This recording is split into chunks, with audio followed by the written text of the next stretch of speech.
You're listening to Power Breakfast with Tessa Dooms. The time now is 6:51. You're in Power Breakfast this morning with Tessa Dooms. On the line with us, we have police expert David Bruce. Just to help us unpack a story here coming out of the police ministry, or at least the policing sector. David, the powers, what powers at the moment do Joburg or Metro cops in general have vis-a-vis SAPS? Because it seems here that the policing sector seems to think that they should have more powers than they do, especially to help with crime. Right. Well, the Metro Police effectively have similar powers to members of the SAPS. I think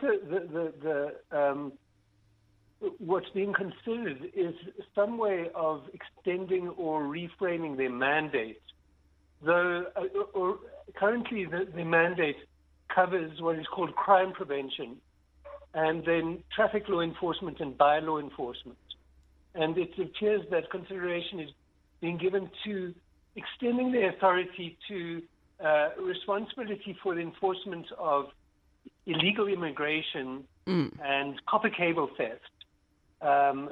And as well as powers related to interventions in situations of domestic violence. So I must say, it's not entirely clear to me in what ways this would involve an extension of their powers. For instance, there is already a lot of policing by Metro police officers of illegal immigration, at least a lot of let's call it corrupt exploitation of illegal immigrants. And so, it would there is a lot of engagement currently, let's say, by Metro Police with illegal immigrants. As you're saying, Minister Mkhunu's recommendations here do seem to be quite particular, citing things like immigration and cable theft. But is there a broader argument to be made about using our policing resources better? We do know that we don't have as many police officers on the beat, as it were, than we probably should have. The security industry shows us that we definitely need more security forces than we currently have, if that's anything to go by. And so is there a broader argument to be made here that we are underutilizing the police forces at the metro level? Well, you see, my understanding is that what would be most useful is to have some kind of consolidated management of police resources located at the metropolitan level. So currently, there's a quite fragmented system of management of those resources. There's a system of command over the SAPS. There's a separate system of command over the Metropolitan Police. And, my understanding is that the most useful thing to do would be to consolidate the management of those resources towards ensuring that they are used more effectively. Because, I would have some kind of doubts about whether, there is adequate coordination and of those resources at the moment. If I just take a police station, for example, in a township community, oftentimes in those police stations you would find that the number of police officers that are required just for administrative duties within those police officers are low, but even more worryingly are units for investigation, for rapid response, etc. And then at the same time outside you'll see JMPD vans that are there, that you have JMPD officers that are around, but not necessarily being utilized. Is your idea of consolidation meaning that you cross-pollinate resources in terms of things like the vans, or are we talking about cross-pollinating resources in terms of human resources so that the rapid response could be done, for example, by a JMPD to a crime scene if SAPS officers at that particular police station are already deployed elsewhere? Right, and so, yes, it would be both of the above. And so the idea would be that, I think we need to take it for granted that our policing system is going to be under-resourced, and we need to start thinking about policing in South Africa in different ways.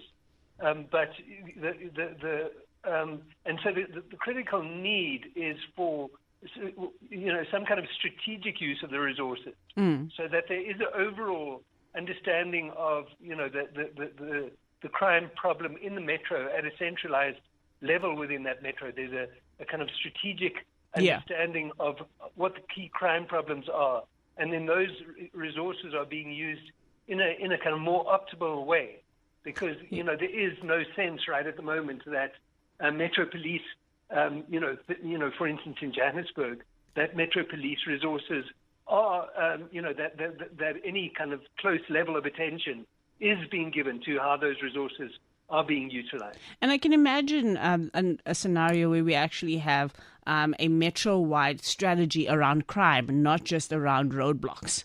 A metro police strategy around rapid response, not just around roadblocks, because it does seem that seems to be the chief priority of metro police is, road safety and making sure that they do checks of cars and all of those kinds of things.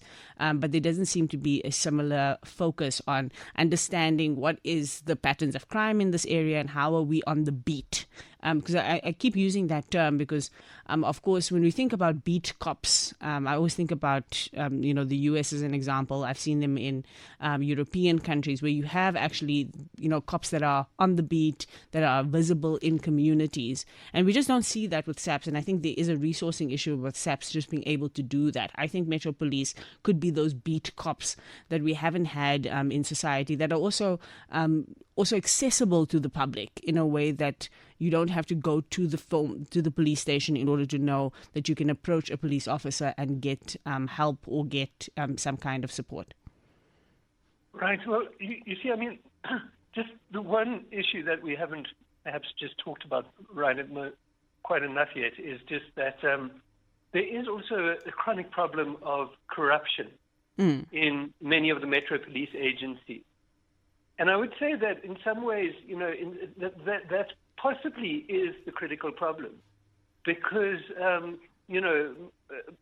think if you look at the way in which metro police are deploying themselves, I think that is often quite focused on, it isn't really focused on road safety so much as it is focused on opportunities for corrupt self-enrichment. Sure. And so, along with any, I basically agree with the idea that there needs to be better control of these resources. I think there needs to be, in many ways, an entire rethink of policing in South Africa, because in many ways, many of our assumptions about how the policing system is operate are, assumptions that we've internalized from entirely different contexts to our own. And so, but I would nevertheless, as part of, if we are going to be bringing metro police more into the policing system, that has to go hand in glove with a much more vigorous response to police corruption, both in, metro policing and in the SAPS itself. And I mean, I think the point that you made is so valid, because many of us actually have this idea and conception of, if you see a roadblock, you know exactly the timing that roadblock is going to happen. You know exactly the time of the month it's about to happen, because, of course, we assume corruption in that space. And the same may not be true actually for SAPS. I don't think that I assume the same kind of corrupt behavior from SAPS, although I think there are community activists who could bear out that they've seen SAPS as well in bribe taking or willing to jippo the system. But I think that point around corruption with Metro Police particularly is well taken. But yeah, I think it would be interesting to understand from the side of the police, and maybe that will be our next conversation, about what the police minister is thinking about reforms here, because he's definitely talking the language of reforms. But this does seem a little bit ad hoc and a little ill thought through. And maybe there's an opportunity, though, still in this to come up with much more strategic policing in South Africa, because we definitely need it. But thank you so much, David Bruce, policing analyst, just for helping us unpack the thoughts of Senzo Mkhulu, the police minister, as it regards Metro Cops. Time is now 7 o'clock. Let's check in with the news.